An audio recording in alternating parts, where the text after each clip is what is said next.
Hello, welcome to Enlightened Empaths with Samantha and Denise. We are starting a new segment to our show that we are very happy to introduce you to. In addition to our monthly Q&A, we are also going to be offering a monthly enlightened entrepreneurial talk with a new guest each month. Denise and I had such great feedback from our Creating the Career You Want show that we thought it would be helpful and motivating to bring on entrepreneurs who are enlightened empaths themselves and have them share their story of how they got started following their soul purpose. Denise and I both believe that when you are in alignment with your intuition and your empathy, that doors just open. And so we hope that this monthly show, where we bring you entrepreneurs who have been able to create success following their heart and their ethics and their compassion, that will also inspire you to take your own leap of faith. So Denise, would you like to introduce our exciting first guest on this new segment? I would love to. I want to do just a little blurb about the synchronicity piece of how Ashley and I met. Was that a friend of mine here in Maine that I had done some work with had put a link in her newsletter and sent it out, and Ashley's brother followed the link, and I did a reading with him, and then it came that I met Ashley and we've had a connection. So just that synchronicity piece of how we're all finding each other and we're all connecting, I just absolutely love that part of it. So very, very grateful Ashley agreed to do this with us, and I'd like to tell you a little bit about her. Ashley Asti is a writer, speaker, and the founder of an organic skincare line, Ashley Asti Skincare. Through her work, she offers conscious advice on how we treat our bodies and our earth, as well as poignant reminders of what real beauty is. Her self-care creations and writing showcase her commitment to wellness, her passion for preserving the planet, and her belief that we're all connected. She recently published her first book, Dear Sisters, Your Nature is to Bloom, a little book of empowerment designed to wake us up to our own beauty, creativity, intuition, and love. You can discover her products and more at ashleyasti.com. She's on facebook.com, Ashley Asti Skincare, Instagram, and Twitter. Ashley, welcome. I'm so grateful to be here with you. Oh, we're so excited that you agreed to do this. And when, Samantha and I were talking about this topic, and you immediately popped into mind, not only because of what I just read in your bio, but also because you get it and you understand what it's like to be a highly sensitive person and starting a business. So let's right into this, I guess. Yeah, I just feel like I feel lucky to be here and sharing this space with you, because even this connection allows me to go further. And like you said, we're finding each other. So I just feel like this is just, I get to spend the morning with you both. Like, how lucky. And that's what we're hoping this will be. Exactly. We feel the same way. Tell us, Ashley, how did you get started let's start with the skincare line. I want to get into all the other exciting things you're doing, but let's start with skincare. When and where did that passion start for you? So that was very unexpected for me. Since I was a little girl, I always imagined myself writing or speaking or doing something like that, and skincare was never on my radar. But when I was in college, I was just going through a challenging time in my life, and I felt really sad and lonely, and as a result my skin was reacting and breaking out like crazy, and I was trying all of these different natural things, but none of them were working. And I guess I was young enough to think that, oh, like, I can do this too, like, let me just get my hands involved and try making my own skincare products. And so I did a lot of research, and then I just started using my intuition and creating, and sure enough, that's what healed my skin. And I can credit the beautiful plant essences that I use in my products, or then they weren't even like products. I also think it was just using my own hands to show my own body and self-love and creating something for me that allowed me to heal. From there, it was sort of like I started and stopped trying to create this into an actual business because I was trying to pursue other passions. But this is the one that keeps coming back. I'm really grateful for the journey it's taken me on, and that I continue to follow it. That's so cool, especially to have the self-assuredness to start that so young in college and to have that belief in yourself to just go for it. How did you take those first steps? I have a friend locally who started a skincare line. It's not skincare like yours. It's more like hand and foot care. And she started out at local farmers markets, and it just kind of grew from there. So I love to hear how people went from the idea to the website. So like what gave you the idea of saying, I need to share this with people and this is how I'm going to do it? Yeah, so again, I hadn't planned on it. I just created these products for me, and that was it. And then after I graduated from college, so many people started coming up to me, like one after another in a short period of time, saying, just randomly on the street, almost in Whole Foods, wherever I was, and saying, "You have gorgeous skin. What do you use?" And I would always say, "Oh, I actually make my own products." And then they would say, "Can we buy it?" And I'd be like, "No, I don't sell it." But it just kept happening over and over again. And I was certain when I graduated college, I went to school in New York City. I was offered all of these jobs, and I turned them all down, which killed my parents, or my dad, really. But I knew I wanted to do my own thing, and I wasn't sure what it was. And so when this just kept coming back, I felt like I had to follow it somehow. And I did. I started at farmers markets and connecting with people in that way. And I don't even know how to explain how it has moved from there, because I feel like it has just been magic, and in the moments that it's meant to grow, it has grown. And even whether I've tried to force it to grow or not, it just has come when it is meant to. That's how spirit speaks to us. I really feel that our guides talk to us through other people that we meet on the street. Like I feel like it's our guides encouraging those people in Whole Foods to walk up to you and say, "Oh my gosh, you have beautiful skin. What's your secret?" I think that's great that you then took that and decided to take it to the next step. Now, when I have an online store where I do bracelets and crystal bags, I kept getting tripped up by the logistics of it, like creating the label and getting my tax ID number and finding wholesale suppliers. How did you tackle that whole world? Again, I think I just had to dive in. I didn't even know what I was doing so much as it just was happening. So I remember at one point, I actually was working at Whole Foods, just trying to make some money while I figured out what I was doing. And I just got so fed up that I, handed in my notice, and in the 2 weeks after I quit, I created a website, made labels. Like, I don't even know how I found these things. I just started, I guess you just Google now. We're so lucky to be in this age where technology connects us in so many ways. I mean, there are negative things about technology too, but I feel like it opens windows that, 100 years ago I couldn't have opened on my own. So just started Googling like e-commerce sites, and I guess I'm in the generation where I'm young enough to just play around with things on the computer. I feel like I'm not giving you a good answer because I don't even know. I wasn't overwhelmed because it was such a strong calling saying do this, that I didn't even step outside of myself and consider like what I was getting myself into, what this would take, and all the energy. And I think if I would have known then everything that it has taken, I would have like been way too scared at the beginning and would not have done it. But again, I just felt like I was being spoken to, and it was just like, do this, and I didn't think anything else, and I just put my head underwater in it and started creating. And the doors opened. I want to jump in with that I think you just made an incredibly good point about, that your generation, and I'm not being disrespectful to any other generation, people under 30, you're wired differently, and I mean that as an absolute compliment. And you're going to evolve and create and move in new directions that might not make sense to other generations, but it's absolutely perfect because I'm seeing more and more people that are saying, I can't work for someone else. I need to do my own thing. I need to be an entrepreneur. And the fact, the synchronicities that lined up with the Hansel and Gretel breadcrumbs to lead you to this is absolutely gorgeous. And that you were intuitive enough to listen to that and say, okay, I need to honor this and follow my passion with it.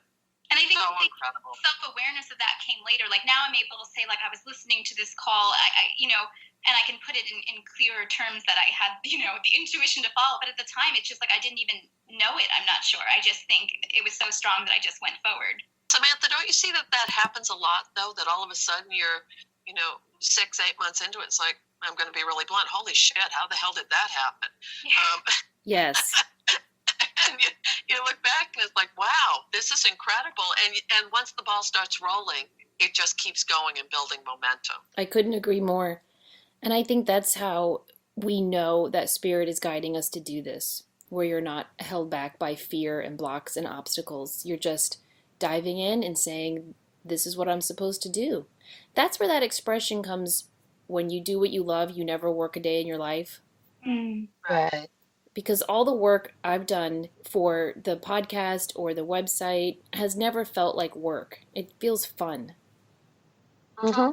And it almost, when you're an entrepreneur, Ashley, doesn't it almost feel like you're cheating the system somehow? It feels like, oh my gosh, I don't have to deal with a cubicle, a boss.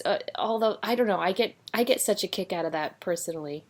It's absolutely joyous, and I think though I always imagined this. Well, not the skincare line, but I never thought I'd be working for someone else before I even knew what it was to have a job or anything like that. When I was in middle school and high school, I actually, instead of getting a job, I wanted to earn money, or instead of babysitting, I actually did decorative painting in people's homes and sold paintings and things like that. And it was brilliant and beautiful because I got to use my own time in the way I wanted to, just take joy in what I really want to do and follow my passion. So it's just always been something that I feel like when I have had a job, it crushes me, absolutely crushes me. And so this is like the only way that I could even imagine. And I see that a lot with people that truly, I'm kind of on the cusp right now where everybody knows that, one foot in both worlds. But as I step more into the world of being self-employed and being an entrepreneur, it does. And I was joking the other day, we had a snow day, and I said to myself, oh my gosh, before too long, every day is going to be a snow day. And I was so excited about that. Can we switch? And I want to hear about your book. I'm really, really excited about your book. Oh, thank you. I should say about the sort of connecting to the the conversation we're just finishing up is when I keep saying like I had this call and I couldn't picture any other way, I also want to be honest and say there were times that it was very challenging and very hard and I wasn't sure if it was the way. And that's kind of, it draws me into my book because that's the thing that I've known, I feel like since the beginning. I always pictured myself writing, that's what I do. And yet it has taken what feels like a really long time to manifest this or to stand in my power and say, I'm a writer and I can do this. So my book was also one of those things where I was just feeling not stuck, but ready. I was so ready to create something. I didn't know what it was. And then all of a sudden it like came together in 2 weeks, I want to say. I just found all this old writing and I started creating more. And I just was like, again, that voice saying you have to launch this. And so the book is it's short. Each page is a new message. So like you said, it's called Dear Sisters. And so on each page each thing I start a new message with Dear Sisters. And it's just meant to be a collection of just love and empowerment and a reminder of our own beauty and that we are connected. And a lot of it comes from my own journey trying to find my way. Which ties in beautifully with your skincare line, because every product that you showcase on your website, and I'm not saying this as a plug, each product you define why. It's very empowering the way you describe your products. And I feel like there's a beautiful link to your book with that of it's your essence. This is your philosophy of why you're doing all of these things. And every new aspect of your business that you tie in is still following that same philosophy and wanting to be of service. How can I help? How can I empower people? At first, I thought that to talk about skincare was to talk about a certain type of beauty. And at the beginning, I'd have all these women come up to me and say, will your products get rid of my wrinkles? And I didn't want them to think that being beautiful means you don't have wrinkles. In fact, when we keep chasing this fountain of youth, we forget the wisdom that comes with age and this like gorgeous power. I think, Denise, you and I have spoken about it before, this intuition that just opens up and skyrockets. And I wanted that to be the conversation from which we talk about beauty. And so you're right, how I describe my products, I think, connects to the book because I just want it to be a celebration of who we are innately without needing to cover ourselves up or hide or not express the truth of who we are. Absolutely beautiful. I saw on your website where you say you don't believe in anti-aging. And I thought, oh, I never thought. Okay, I'm so about fighting my aging. I've got a college fund set up for my kids, and I have a fund set up for my skincare that I'm going to be needing to spend more money on for anti-aging. And I read your website, and I thought, oh, I need to shift my focus. So I'd love for you to talk about that a little bit because I live in a beach town. So everyone around me is super into fitness and looking great. And it can ding your self-esteem a lot when you're at the beach going, oh, I didn't know that stretch mark was still there. So could you talk about how your work helps women to feel beautiful with their wrinkles, with their acne, with their skincare, with their cellulite, their stretch marks, whatever it might be that makes you feel insecure? How can women start to embrace all of that and feel better about themselves? I feel like I have to answer this in a sort of circuitous manner. The first thing is when I create my products, my mission is to create them entirely plant-based and with essences from the earth. And so I feel like that's what skincare should be about, covering ourselves with Mother Earth and connecting to her and honoring the planet. And that creates beauty within us because we radiate when we care for the planet and care for ourselves in that way. So that's one thing I'm hoping, just when you put this, in fact, I was talking to a client yesterday and she said something like she put on my oils and she said she felt like a queen. And I thought that was so beautiful. And I think that's what I want you to feel, that almost like, because the energy of Mother Nature is in the product, that you can't help but feel that when you put it on, and then therefore accept yourself for who you are. And then beyond that, like, I have face oils that I create, and I've named them with intention. Like, I have one that's called Peaceful Woman Face Oil and Luminous Woman and Wise Woman. And I ask on my website that when you use this product and you put a drop of the oil on your hands and you bring it up to your nose, and before you massage it into your skin, that you think to yourself, I am wise, I am peaceful, that you use the name of that product and remind yourself that that's what you are and that's your essence. And that's why we care for ourselves. And I'm not saying that this is necessarily easy and that we don't go out into the real world and, like you said, go to the beach and see other people, or because of my work, I've been involved with people who do like that clean eating and clean living and all of that. And it's so focused on looking a certain way and eating a certain way. So I know that's all there, but I'm hoping to create just this like little corner where at least, whoever finds it can be reminded, even if just, once a day when they're applying that oil to their skin or whatever it might be, that they are beautiful as they are. And really promoting the self-acceptance piece and the self-love piece. Yeah. That's the key. What's your favorite plant material to use in your skincare?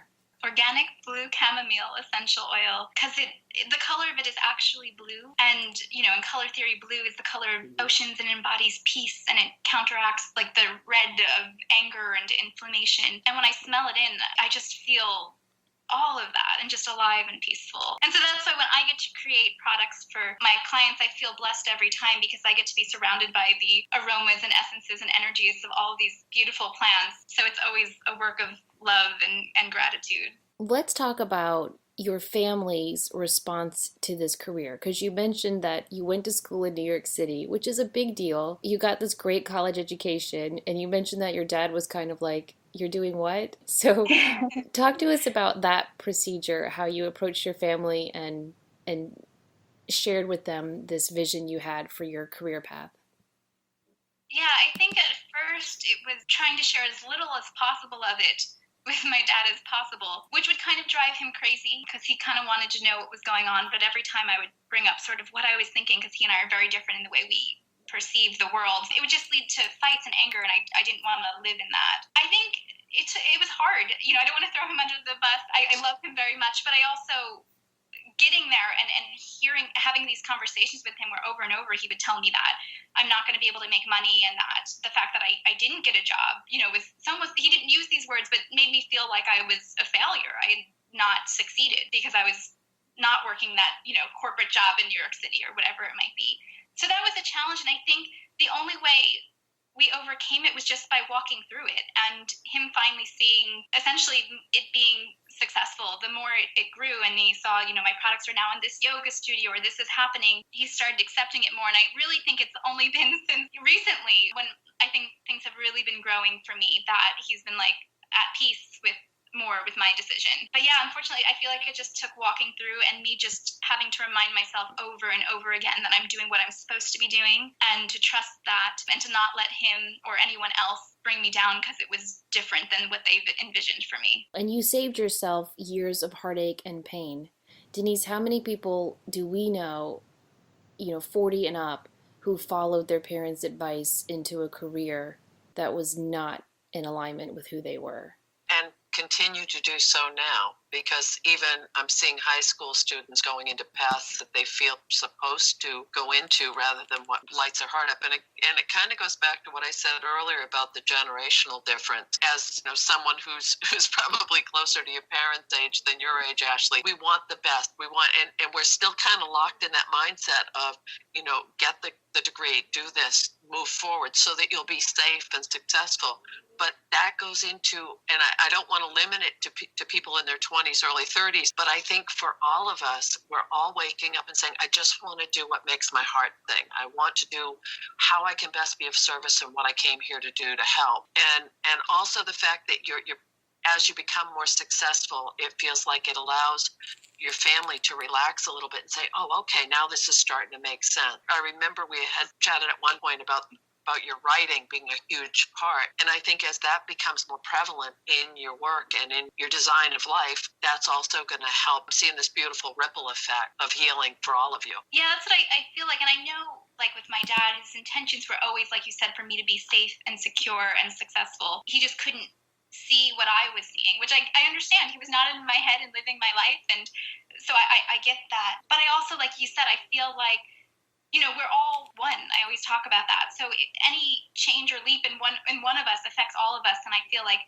that's the beautiful thing, is that I've seen my family sort of open and move with me, and as I pursue different projects, and even like, which I know we might talk about later, I write to women who are incarcerated, and at first my dad was like, what is this? Like, this is crazy. But recently at work, he hired someone who was incarcerated formerly because he heard, because of what I was doing, he realized that, they deserve second, third, fourth chance, like all of us do, and that this person is not necessarily a bad person because they were in prison. So when I see that, even if he doesn't always tell me these things, I had to hear that one through my mom, I'm really grateful for that, to see it moving, and also just to celebrate some people who have been supportive, like you talked about my brother, who I think without even knowing it has guided me to so many places that I meant to be in life, and to the books. Like, I feel like he's an integral part of my journey, and I would not be where I am without him pointing in different directions without him even realizing it. And the same thing with my mom, who might not have always understood what I've been doing, but who has steadfastly listened to me and wanted to grow with me, and thanks me for saying that I've helped her grow, which of course I know she created me. She's definitely helped me grow. But you've hit on some beautiful points in this for people who are listening that are thinking, I really want to be an entrepreneur. I want to start my own line or be an intuitive, or whatever your dream might be. Of, you have to stay strong. You have to stay centered and say, this is my path, and I love you dearly, and I appreciate you helping me, but I still have to stick on my path. And that's hard, and it's lonely sometimes. Yeah, we've talked about that, yes. I agree. So, and I also think that the people who lovingly or not lovingly, in your case, your father lovingly worried for you, but some people have family members who outright don't support their decisions. I think those people also are our teachers and guides, because they can strengthen our resolve and make us see how badly we really want this and need to do this. Oh, I agree. And that's, I think, all those fights that I had with my dad, almost the misery I felt like living in his house because I didn't have the money to move out, and just experiencing his energy when he'd come home from work each day. That, I remember that, and that has definitely reminded me even more of, what I want to do. And honestly, seeing that I don't feel like he's very happy in his career.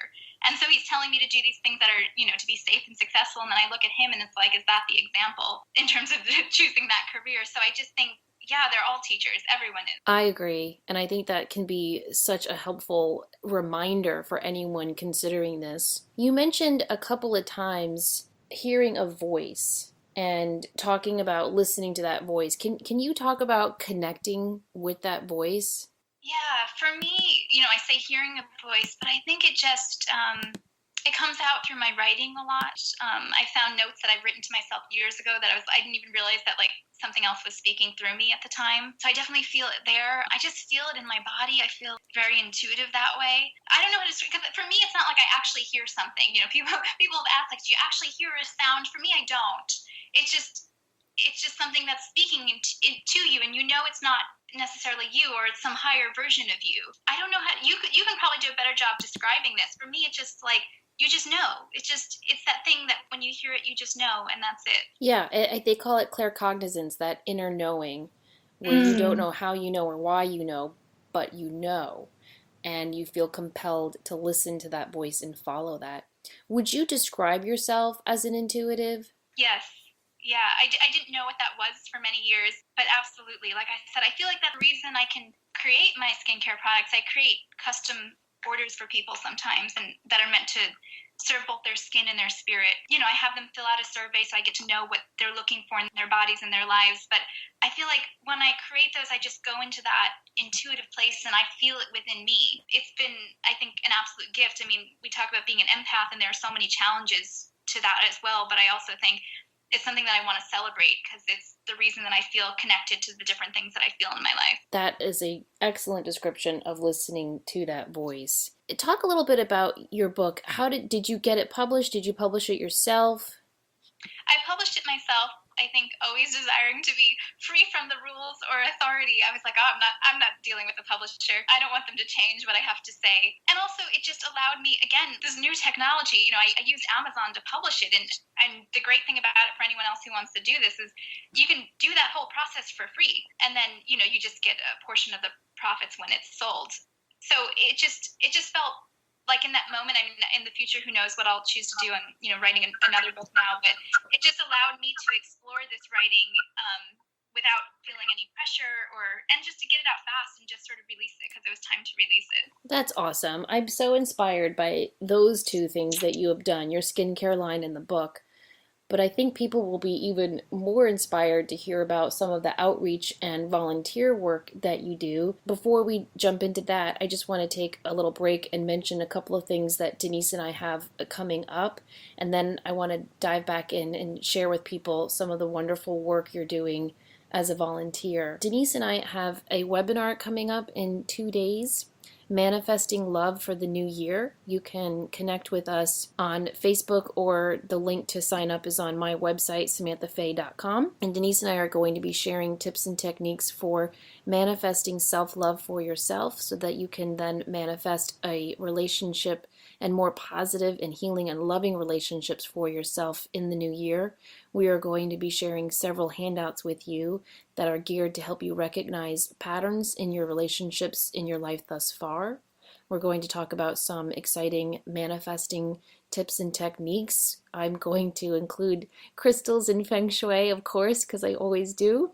And Denise is going to talk a lot about creating more self-love for yourself so that you can put that message out to the universe that you're ready for more love. And you'll get 2 guided meditations to follow along with as well. So lots of exciting things with that webinar. And then the following week on the 13th, I'm teaching a webinar for beginner crystal lovers. I'm going to have lots and lots. I think I have like 30 pages of handouts on how to work with the crystal, how to clean it, how to charge it, where to put it in your home. Luckily, it's a webinar, so there's going to be show and tell time, and I'll get to show you some of my favorite crystals and give you some ideas for using those in your life. So that's all coming up on the 7th and the 13th, and we really hope you join us for one or both of those. Again, if you want to connect with Ashley, you can go to ashleyasti.com.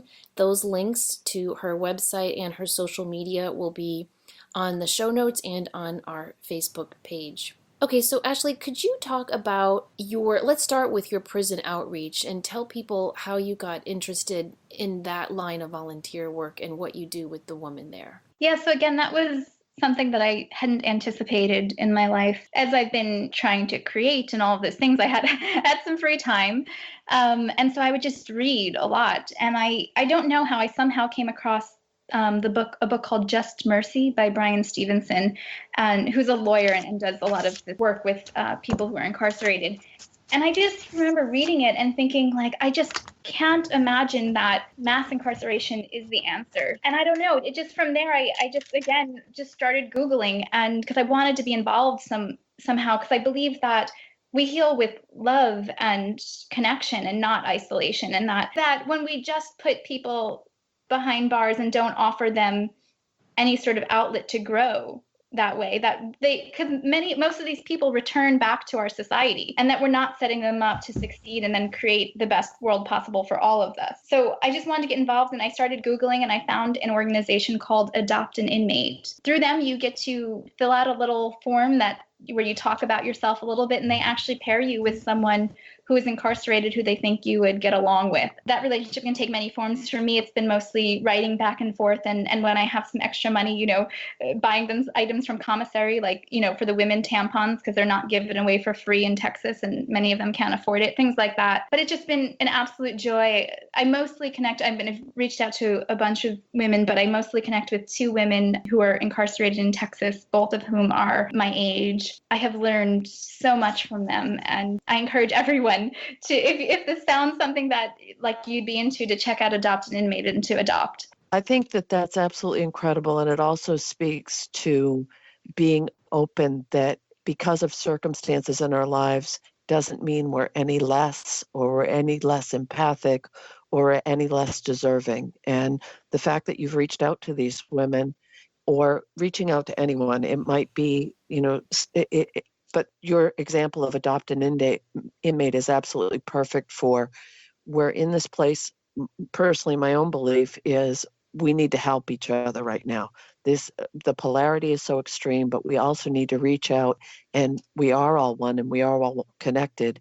And it just feels like you're such a lifeline for those women. Yeah, and I feel like, oh, thank you. I feel like also it makes me think a lot about forgiveness too, because I can't imagine being, if my child, let's say, was the victim of one of these people who is incarcerated, would I really want these people to have the connection to someone like me? But I think what I'm able to do, because I'm not directly affected in that way by them, is have that distance and therefore find forgiveness and just not even forgiveness, just to be a friend to these people. And I think that's what I originally set out to do, is just to make them feel like they're not alone.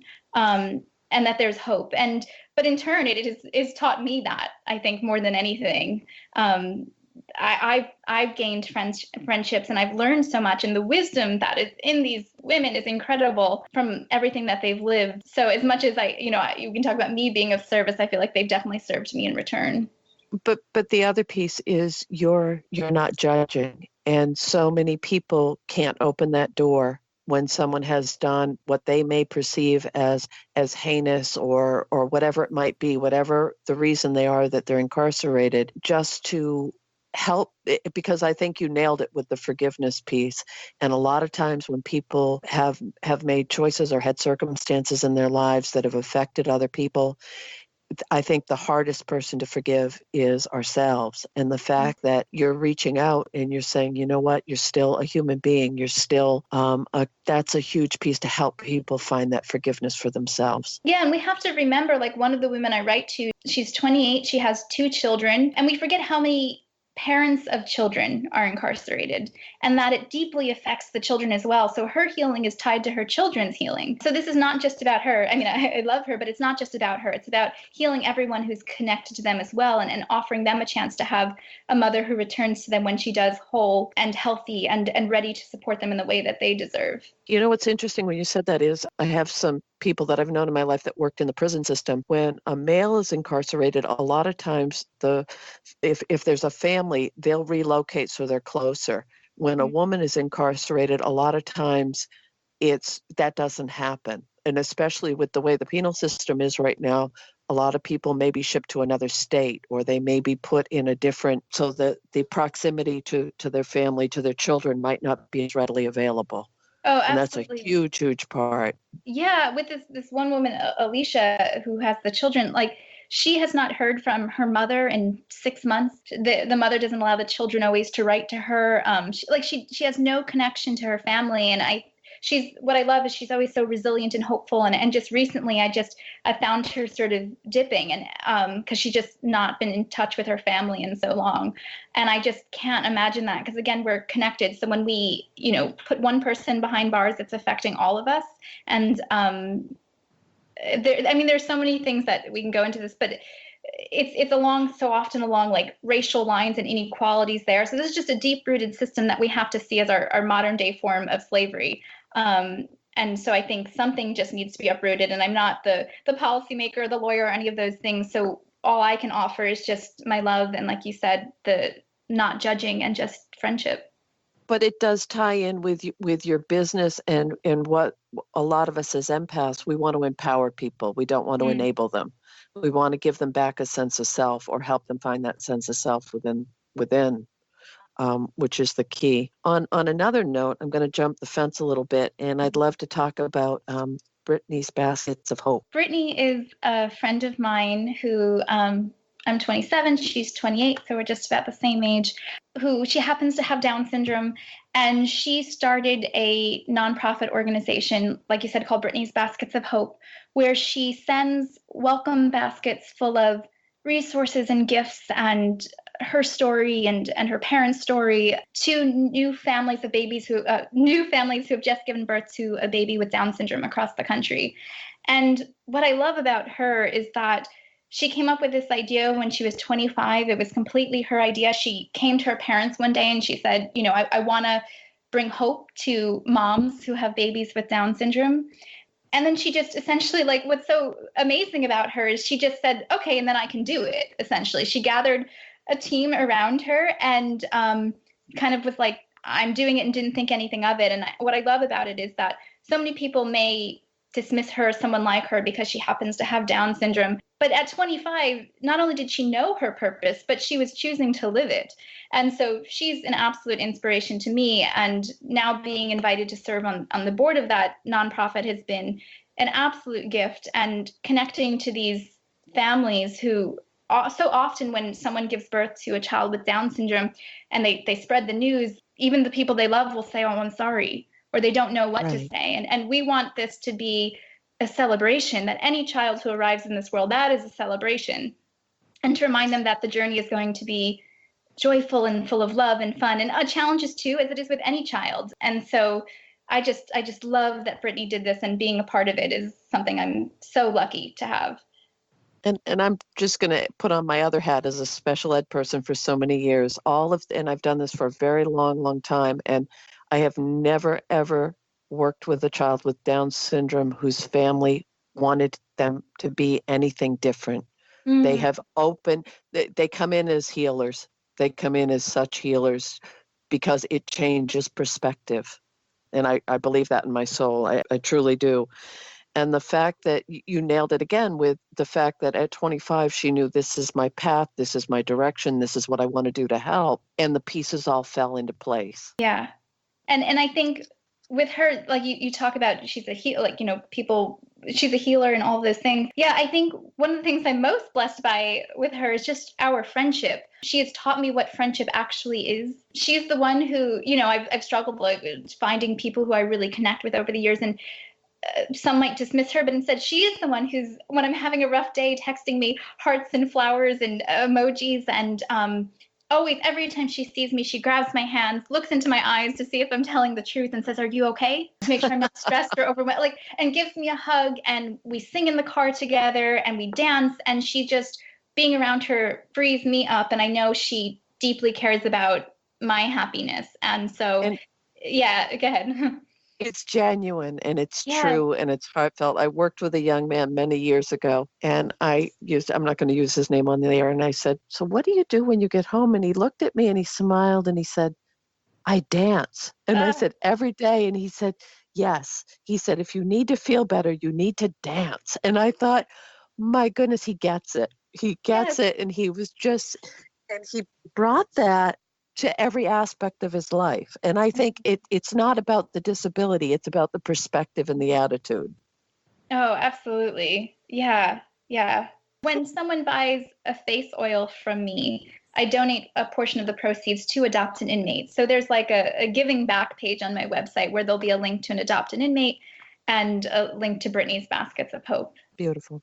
So I feel like giving back is an important part of my mission. Before I was even making money, I was making sure that a portion of the sales was still going to different nonprofits. So depending on the product, I actually allocate the funds to different places. So I have a deodorant that I make because there are lots of toxic chemicals in our conventional deodorants. And so a portion of that goes to an organization called Exhale to Inhale that provides yoga to survivors of domestic violence and sexual violence. So each of my products goes somewhere different. I do yoga, and I think one of the things that I love about it is it asks you, every pose asks you to both be very deeply rooted into the earth and to soar into the heavens. And it reminds you to stand in your power with everything that you do. And it just feels just luscious and healing and connecting. And so that's one of the things that I just, again, happened to stumble upon and really love what they do and just want to support it as much as I can. But you just brought up another really good point about the giving back, and as entrepreneurs,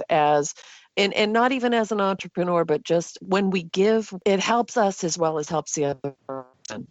And it goes back to that, the tithing. Tithing may be products, or it may be money, or it may be resources, or it may be time. But when we take a portion of what we're doing and we give it back, to me, I really believe it's a sign to the universe. Okay, let's bring some more in so that it can help more of a ripple effect with more people.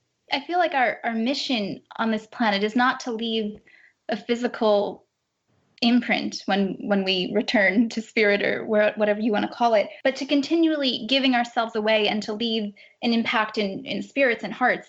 And so I feel like that's what I want to do as I go, is not to burden the earth with more than it can carry by leaving some sort of physical imprint, but just keep giving ourselves away, because that's what we're here. We grow and build ourselves up, but our mission is also to release everything and share it. Wow. Denise, when I was 27, I was all about getting married, starting my family, moving on with my career, like a lot of me stuff.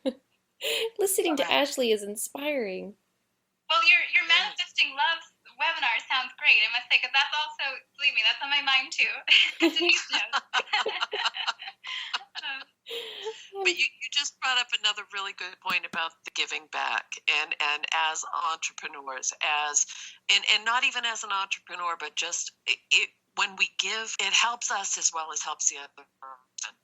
And it goes back to that, the tithing. And tithing may be products, or it may be money, or it may be resources, or it may be time. But when we take a portion of what we're doing and we give it back, to me, I really believe it's a sign to the universe. Okay, let's bring some more in so that it can help more of a ripple effect with more people. That's the key to success, I think. I read a story years ago about a woman who went to church every Sunday, and she never had the money to tithe. And it really bothered her. She was paycheck to paycheck and wasn't even making it then. So she was a really good cook and a really good baker. So she decided, okay, there's a factory down the road from where I live, and they come out for lunch every day at noon. I'm going to make some really good sandwiches and cakes and pack them up and sell them just one day a week, and whatever I make from that will be what I tithe on Sunday. So she did that, and she devoted everything she made to her tithing on Sunday. Lo and behold, it was so popular, it created a whole career for her, and now that's all she does, is make these cakes now. And she still tithes a portion of it to wherever she feels has spiritually fulfilled her that month. And I think that's so important to keep in mind, that when our focus is not on earning money or competing with the person next to us or investing in our 401k, but when our focus is on how can I be of service, how can I give back, that's when the doors open. Yeah, I feel like our mission on this planet is not to leave a physical imprint when we return to spirit, or whatever you want to call it, but to continually giving ourselves away and to leave an impact in spirits and hearts. And so I feel like that's what I want to do as I go, is not to burden the earth with more than it can carry by leaving some sort of physical imprint, but just keep giving ourselves away, because that's what we're here. We grow and build ourselves up, but our mission is also to release everything and share it. You are such a crystal child. Have you read about crystal children? I have. When you read the description, do you think that's me? That's me? I think I don't know. I mean, yes, but I also feel like it just maybe it's just me not wanting a definition of it, or being tied to like some sort of not to say it is, but like new agey phenomenon. I just feel like this is just who I am. You are such an entrepreneur. You don't even want a label. That's a good label. I love it. Oh no, it's not a bad label at all. No, I didn't mean to say that. No, I know. Because I feel like, if you get into this, like going to like past lives or things like that, I just feel like it's all connected and on this continuum, and this is just the manifestation of me in this lifetime. I agree. For anyone listening going, what the heck are they talking about? Crystal children are said to have started incarnating in the 90s, and they're just highly intuitive and empathic and nurturing. They're very elevated souls, and because their light is so elevated, they tend to have a hard time increased sensitivity to food and allergies and things like that, because their light is so pure. Oh, yeah, see, that's absolutely beautiful when you say. I think maybe that's the thing. I'm just like afraid to like be like, yes, I am a crystal child. Like, yes, you know what I mean. So I'm just like, don't define me. But yeah, because it's just light and beautiful. And you don't have to worry about being ego-based, Ashley. You just don't have it in you. Oh, This has been incredible, and I just think you've nailed so many things and shared so much of what we're all trying to do right now. I just keep saying it's incredible, but I love your story, and I love the way you bring it and you present it, and it comes from such a place of truth and genuineness that it can't be replicated. And I think that's another piece. And I am going to give you a very open plug for you had gifted me with a bottle of the lavender oil. I use that every night. Oh my God, it is incredible. And also the lavender, it relaxes you. You go to sleep. It's peaceful. So, I mean, it's high quality product. So Thank you. I just wanted to make sure that I brought that up because as most people who know me personally, I am incredibly frugal and very, but I respect that you're bringing something that's healing not only as individuals, but also helping to heal the planet. Because right now, I promise I won't get on a soapbox, even though I really want to. We really need to start taking care of each other, but also take care of home. Mm. It's so important right now. I couldn't agree more. And I just want to say to both of you, I think, you said these beautiful, kind things about me, but none of this would be possible without community, without other people lifting me up, including both of you, and hearing you both manifest, your visions and create this podcast together is inspiring. And I think that's the thing that's so thrilling about this is as I step further into this journey and find myself going in new places, I realize that it's because I'm like on top of other people who have gotten me there and who continue to bring opportunities my way and share my product and spread love and do their own thing, which is inspiring, and send me like clients who send me love notes all the time, like saying how much they appreciate my product and what is meant to them, not just to their skin, but to their spirit. And it's this connection. And so that's why I was so excited this morning to do this with you, because I just felt like it'd be a space to connect and commune and share and continue growing together. Thank you. Ashley, what would you say to people listening to this who are hunkered down in their cubicle, watching the clock, waiting for it to hit 5 p.m. before they can go home and exhale and relax, and are hoping and wanting and wishing for a better career path? What words of wisdom or advice would you leave them with? Follow your bliss. I know that's often repeated, but it's true. I think if I can do anything, it's I want to remind people that to keep listening to that voice that we've talked about and chase your calling and trust in your purpose. And also to know that there are many points along my journey where it felt so dark and like there wasn't an opening and that there wasn't a path forward. And to know that in your own time, whatever is meant for you will manifest if you continue to trust and listen and be faithful. I agree. And I love that when this thought first started to gestate about having people come on the podcast who have done the work and who have started a business and who are living in their light and sharing their gift with the world, that it, again, I keep using ripple effect, but it's not only showcasing that you can do this too, but also there are so many of us out there and we might all be doing completely different things, but we are finding each other. And that was what I had so hoped this podcast would do, would be we need to connect. We need to build our team. And this is happening and I love it. I agree. So people check out that book, Dear Sisters, Your Nature is to Bloom, and check out Ashley and her skincare line and all the wonderful outreach work she's doing at ashleyasti.com, ASHLEYASTI.com. And we will again post links to all of her websites and social media in the show notes and on our Facebook page. Thank you so much, Ashley, for taking time to join us today and share your inspiring and uplifting and compassionate story. We hope that other people listening will check you out, and we hope that people listening to this will take this as a sign that Spirit is nudging you to follow your passion and create and carve out the path that you were meant to live in this lifetime. Thank you. And yes, I just want to reaffirm it is a sign. If you're listening, it's a sign. It's been a pleasure. I appreciate both of you. Thank you. Thank you very much, Ashley. Thanks so much for listening, everybody. Don't forget to show up, do great work, and share your light.